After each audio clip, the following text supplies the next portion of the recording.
the OG director A.R. Murugadoss dream come ட்ரூன்னு சொல்லுவாங்கல்ல, அந்த மாதிரி தான் எனக்கு இருந்துச்சு. ஒரு கூட எப்படியாவது அட்லீஸ்ட் ஒரு பிக் எடுத்தா போதும்ன்ற ஒரு மைண்ட் செட்ல தான் நான் இருந்தேன். நான் அவரை எவ்வளவு அட்மையர் பண்ணியிருப்பேன்றத நீங்க ப்ரீவியஸ் வீடியோல பாத்தீங்கன்னா உங்களுக்கு தெரிஞ்சுக்கும் நான் எவ்வளவு பெரிய ஃபேன்னு சொல்லிட்டு.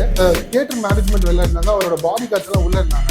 ஆனா அவர் வெளில வந்தாருன்னா நம்ம பிக் எடுக்கலாம், நான் வந்து கேட்டு பார்க்கறேன் அப்படின்னு சொல்லிட்டு ரொம்ப பொலைட்டா வந்து சொன்னாங்க. நான் வந்து அவர்கிட்ட பேசினேன். Guys, this is a surreal moment. Hi guys, welcome to Vibe and Explore.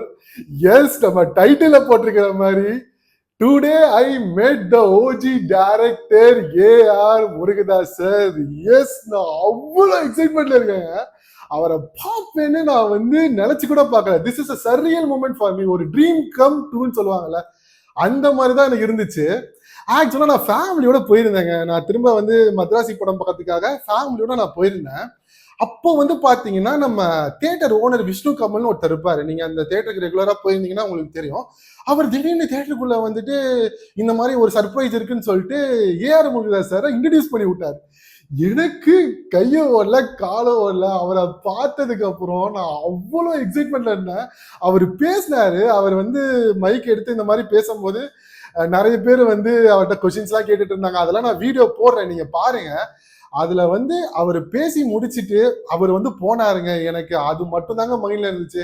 நம்ம அடுத்த படம் பார்க்க போற மைண்ட் செட்ல கூட நான் இல்ல. அவரு கூட எப்படியாவது அட்லீஸ்ட் ஒரு பிக் எடுத்தா போதும்ன்ற ஒரு மைண்ட் செட்ல தான் நான் இருந்தேன். அவர் போயிட்டாரு. அவர் போயிட்டு ஃபேமிலியோட பால்கனியில உட்காந்து படம் பார்த்துட்டு இருந்தாரு. நான் படம் பார்த்தேனோ இல்லையோ, நான் பால்கனியில அவரை பார்த்துட்டு இருந்தேன். நான் அவரை எவ்வளவு அட்மையர் பண்ணியிருப்பேன்றத நீங்க ப்ரீவியஸ் வீடியோல பார்த்திருந்தீங்கன்னா உங்களுக்கு தெரிஞ்சுக்கணும் நான் எவ்வளவு பெரிய ஃபேனுன்னு சொல்லிட்டு. அதுக்கப்புறம் இன்டர்மிஷன் படம் ஆரம்பிச்சிருச்சுங்க. படம் வந்து போயிட்டு இருக்கு. நான் வந்து திங்க் பண்ணிக்கிட்டே இருக்கேன், அவரை எப்படி பார்க்கறது, நம்ம எப்படி மேல போறது, நம்ம எப்படி அவரை அப்ரோச் பண்ணி ஒரு செல்ஃபி எடுக்கிறது அப்படின்னு சொல்லிட்டு. அதுக்கப்புறம் இன்டர்மிஷன் நோக்கி போயிட்டு இருக்கும் போது நான் வந்து ஸ்ட்ரெயிட்டா மேல போயிட்டேன். மேல போயிட்டு அவரோட தியேட்டர் மேனேஜ்மெண்ட் வெளில இருந்தாங்க, அவரோட பாடி கார்ட்ஸ் எல்லாம் உள்ள இருந்தாங்க. அப்போ நான் வந்து கேட்டேன், இந்த மாதிரி அவர் வெளில வருவாரு, அட்லீஸ்ட் அவர் கூட ஒரு பிக் எடுத்தா போதும், ஏன்னா அவரோட பெரிய ஃபேன் நானு அப்படின்னு சொல்லிட்டு அவரு கேட்டுட்டு இருந்தேன். ரொம்ப ரெக்வஸ்ட் பண்ணி கேட்டுட்டு இருந்தேன். அவங்க என்ன சிம்பிளா சொன்னாங்கன்னா, அவரு ஃபேமிலியோட டைம் ஸ்பெண்ட் பண்றதுக்காக வந்திருக்காரு. ஸோ நீங்க வந்து கொஞ்சம் வெயிட் பண்ணி பாருங்க, அவர் வெளில வந்தாருன்னா நம்ம பிக் எடுக்கலாம், நான் வந்து கேட்டு பார்க்கறேன் அப்படின்னு சொல்லிட்டு ரொம்ப பொலைட்டா வந்து சொன்னாங்க. அதுக்கப்புறம் என்ன ஆச்சு அப்படின்றத அதையும் நான் வீடியோ எடுத்து போட்டிருக்கேன். அவங்க ஃபேமிலி மெம்பர்ஸ் வெளில வருவாங்க. அவங்க ஃபேமிலி மெம்பர்ஸோட அவரும் வெளில வந்து ஒரு குரூப் பிக்சர் ஒன்று எடுத்திருப்பாங்க.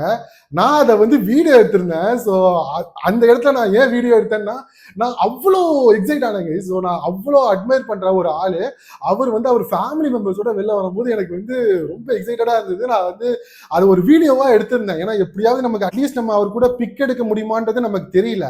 சரி, ஒரு வீடியோ எடுத்துருவோம், அட்லீஸ்ட் இதை ஒரு வீடியோ எடுத்து நம்ம வந்து ஒரு மெமரிஸா வச்சுக்கலாம் அப்படின்னு சொல்லிட்டு நான் வந்து வீடியோஸ் எடுத்துட்டு இருந்தேன். அதுக்கப்புறம் வந்து திரும்ப நான் அந்த தியேட்டர் மேனேஜ்மெண்ட்டை கேட்டேன். ஸோ அவர் கொஞ்சம் நீங்க வெயிட் பண்ணுங்க, அவர் ஃபேமிலியோட போட்டோ எடுத்து முடிச்சிடட்டும் அப்படின்ற மாதிரி சொன்னாங்க. அவங்க அப்புறம் ஃபேமிலியோட போட்டோ எடுத்துட்டு அவர் வந்து ஜஸ்ட் ஒரு 2 to 3 செகண்ட்ஸ், ஒரு 10 செகண்ட்ஸ் டைம் தான் அவருக்கு கிடைச்சிருக்கும். அந்த கேப்ல நான் வந்து அவர்கிட்ட பேசினேன். This is a surreal moment for me. பேசிட்டு ஒரு 3 செகண்ட்ஸ் வந்து அவர்கிட்ட வந்து நான் பேசினேன். இந்த மாதிரி உங்களோட பெரிய ஃபேனுன்னு சொன்னேன். அவர் அழகா அக்னாலேஜ் பண்ணாரு. ஏன் அவர் இவ்வளவு சிம்பிளா ஹம்பிளா இருக்காருன்றதுக்கு இது ஒரு எக்ஸாம்பிளுங்க. அவர் எவ்வளவு பெரிய ஒரு லெஜெண்டரி டைரக்டர், எத்தனை படம் பண்ணியிருக்காரு, பட் ஸ்டில் அவர் இவ்வளோ சிம்பிளா ஹம்பிளா என்கிட்ட வந்து அவர் பேசினது என்னால வந்து மறக்கவே முடியாது. This is such a memorable moment for me. So பேசிட்டு 3 செகண்ட்ஸ் அவர் கூட பேசினது வந்து என்னால வந்து காலத்துக்கும் ஒரு ஞாபகம் வச்சுக்கிற மாதிரி ஒரு மெமரிஸ் தான் அது. ஸோ பேசிட்டு எஸ் நான் வந்துட்டேன், பார்த்துட்டேன், அவர் கூட பேசிட்டேன், அவர் கூட ஒரு பிக் எடுத்துட்டேங்கிறது என்னால இன்னமும் நம்ப முடியல. வழியா வந்து படம் முடிச்சுட்டு நான் வந்து வீட்டுக்கு வந்துட்டேன். ஸோ அதை நான் உங்ககிட்ட இப்போ ஷேர் பண்ணணும் அப்படின்றது தான் நான் வந்து அதுக்காக தான் இந்த வீடியோ எடுத்தேன்.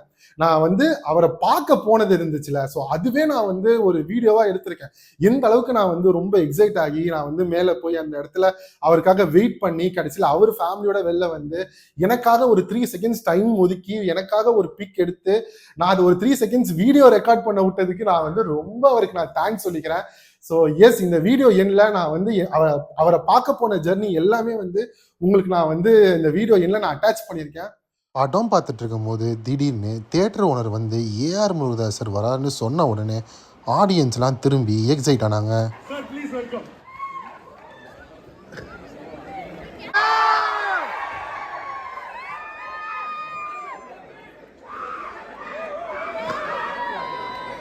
நம்ம ஏஆர் முருகதாஸ் சாரை பார்த்த உடனே வேற மாதிரி எக்ஸைட் ஆயிடுச்சுங்க.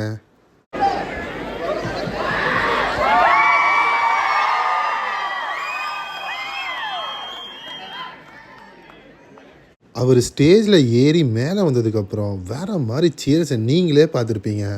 அதுக்கப்புறம் அவரும் தியேட்டர் ஓனரும் இன்ட்ராக்ட் பண்ண ஆரம்பித்தாங்க. பயங்கர ஒரு ஆக்ஷன் பிளாக் பஸ்டர் கொடுத்துருக்கீங்க. ஸோ நீங்க துப்பாக்கி யார்கிட்ட கொடுக்குறீங்களோ அது ஒரு பயங்கர ஹிட் ஆயிடுது சார். எங்க தேட்டருக்கு வந்தது எங்களுக்கு ரொம்ப பெருமை. Good evening. எல்லா ஊர்லேயும் ரொம்ப நல்லா போயிட்டு இருக்கு. ஸோ இன்னைக்கு தான் தியேட்டர் விசிட் வரலான்ட்டு ஆரம்பித்தேன். ஃபர்ஸ்ட் என்னோட லக்கி தியேட்டர் கமலா தியேட்டர்லேருந்து ஆரம்பிக்கலாம் அப்படின்னு சொல்லிட்டு. ஸோ இங்கே தான் நாங்கள் எப்பயுமே ரெகுலராக ஃபேமிலியோட படம் பார்ப்போம். ஸோ அந்த அந்த பால்கனியில் உட்காந்து படம் பார்ப்போம். நீங்களும் படத்தை பார்த்து என்ஜாய் பண்ணுங்கள், கண்டிப்பாக உங்களுக்கு பிடிக்கும். தேங்க்யூ. ஏஆர் முருகதாஸ் சார் பேசிகிட்டு இருக்கும்போது அப்போ ஒரு ஃபேன் ஒரு கொஷின் கேட்டார். அதுக்கு ஏஆர் முருகதாஸ் சாரோட ரெஸ்பான்ஸை நீங்களே பாருங்கள். கண்டிப்பா அவர் ஒரு வழியாக நம்ம ஆடியன்ஸ் கிட்ட எல்லா கொஷின்ஸ்க்கும் ஆன்சர் பண்ணி அப்படியே என்னை கிராஸ் பண்ணி போனாருங்க. ஏஆர் முருகதாஸ் சார் வந்திருக்காருன்ற மாதிரி நமக்கு ஒரு நியூஸ் வந்துச்சு. அப்படியே நம்ம மேலே போகிறோம், அவரை பார்க்க முடியுதா நம்ம ட்ரை பண்ணுறோம். அவர் கூட ஃபோட்டோ எடுத்தால் சம்மலுக்கு நம்ம பார்த்துட்டு நம்ம என்னன்றதை நான் அவங்ககிட்ட சொல்கிறேன். அவரை பார்க்கறதுக்கு நான் ரொம்ப எக்ஸைட்டடாக இருக்கேன். பார்த்துட்டு அவர் இந்த பால்கனி தான் படம் பார்த்துட்ருக்காரு. அவரை எப்படியாவது நம்ம பார்த்துடணும். ஸோ வெயிட் பண்ணிகிட்டு இருக்கேன். Finally the most awaited moment guys. ஒரு வழியாக நம்ம ஏஆர் முருகதாஸ் சார் அவர் வெளில வந்திருந்தார். அப்படியே அவர் ஃபேமிலியோட பிக் எடுத்துகிட்டு இருந்தார். இந்த வீடியோவில் நீங்கள் என் ஃபேஸை மட்டும் பாருங்களேன். நான் அவரை எந்த அளவுக்கு அட்மையர் பண்ணிவிட்டு ரசிச்சுட்டு இருந்தேன்னு சொல்லிட்டு. எனக்கு இந்த மாதிரி ஒரு ஆப்பர்ச்சுனிட்டி கிடைக்கும்னு நான் நினச்சி கூட பார்க்கலங்க. இப்போ தாங்க finally my dream come true moment. So yes guys, hope you all enjoyed this video as I like how much I admired AR Murugadas sir. So yes guys, so meet you on next video. So this is your Vibe and Explore. I will meet you on better content on next time. So support me.